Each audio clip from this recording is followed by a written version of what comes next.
Atam düşürüldüydü, benim anam, benim anam.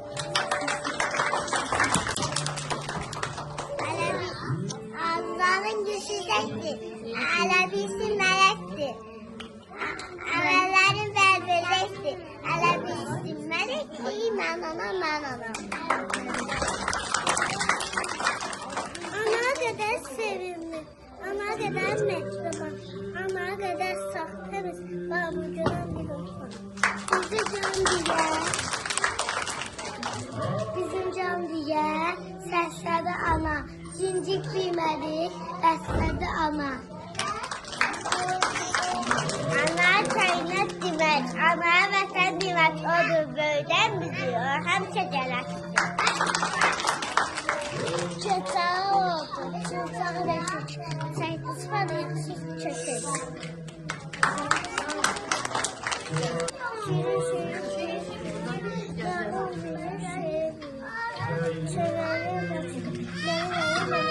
Alkışlayak Zəhrandan.